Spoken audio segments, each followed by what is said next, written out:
All right. Parenting is super hard and kids suck. I mean, parenting can be hard. Yep. Kids don't suck. So why would God mandate that everybody do this thing that's super hard? And, why would he mandate that everyone do it in the off chance that some really dumb people are doing it for all the wrong reasons? Right. and making some really dumb kids. Right. And just like, is that good? Does God think that that's good? Okay. You know what I mean? Yeah. Yeah. I do know what you mean. Yeah. Um, Like when you drive by a you know what I mean? I don't know. Yes, I know what you mean. Okay. All right. And then someone, well, God told him. God told him to do it right there at the beginning. Right. Yeah. Okay. So, well, you asked me several questions in there. All I right. did.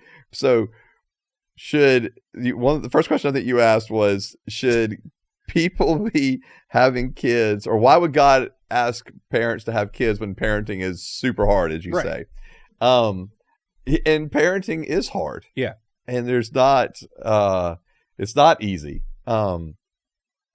However, I think that's, to me though, yes, it's hard, but man, for me, the joys of it they far outweigh how difficult it may be at times. Okay.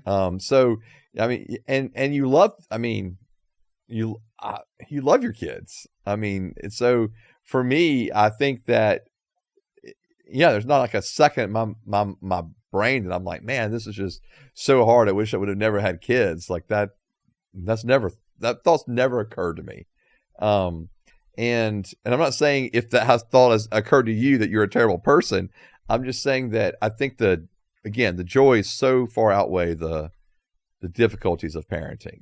Okay, so why would God tell everyone to do it when some people just aren't capable or ready or whatever?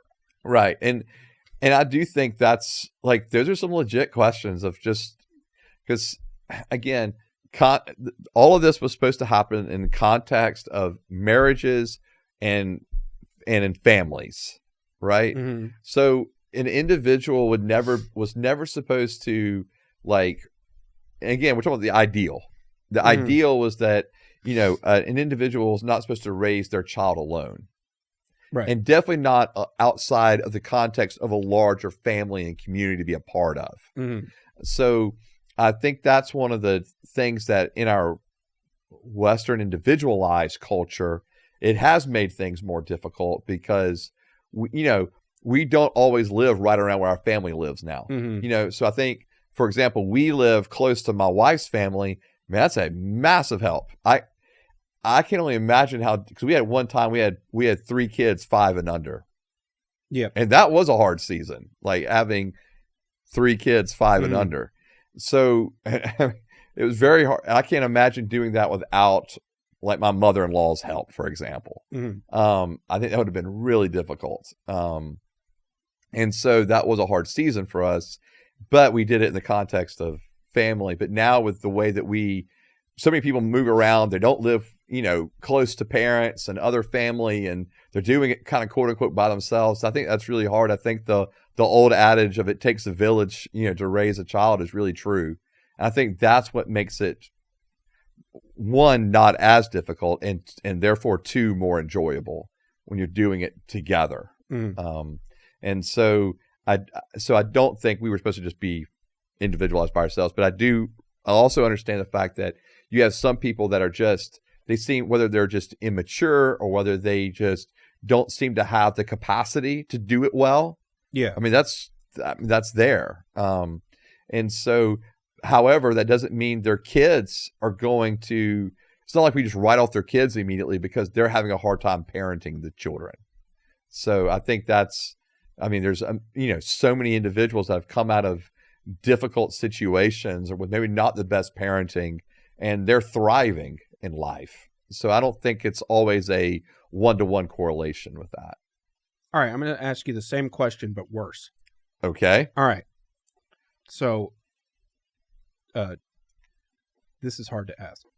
Two people with Down syndrome, but worse.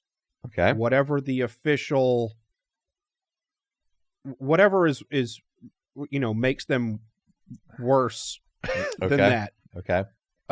Get married. Okay. Should they be fruitful and multiply? Yeah. If you have two individuals and they get married and they have children, nothing wrong with that at all. Okay. Yeah. And again, this is where that family context really matters, right? Yes. And so this is where having that larger family to help would be a significant need, obviously. And so, but no, I don't think we should prohibit people from having children. Okay. Yeah. But God wants that? God likes that? Yeah. Okay. Yeah. All right. Be fruitful and multiply. Be fruitful and multiply. What about people that will because you can pass down, what's it called, Hep C, when you have children, or HIV? Yeah, or there's a lot of genetic issues. Yeah, right. I mean, there's genetic kidney issues and right. Yeah, sure. So if you know that but those are like genetic. These things are stuff that you got later. Like if you have those, should I be fruitful and multiply if I know that I might kill my child with AIDS? I don't think there's maybe a clear cut like wrong or right. I think you've got to really consider the consequences of your actions, and not having children would not be a wrong thing to do. Okay. But if individuals had children, but God told me we have to. No, he didn't say how. Well, okay, but you're now invoking that principle to every individual, and what I'm saying is every individual wasn't called to be fruitful and multiply. Okay, we're going to get to that. Yeah. All right. But all of humanity as a whole was. Oh, okay. Yeah. So as long as someone down the street has the 16 kids. Has 16 kids. It makes it for the block. Yeah. Yes. Okay.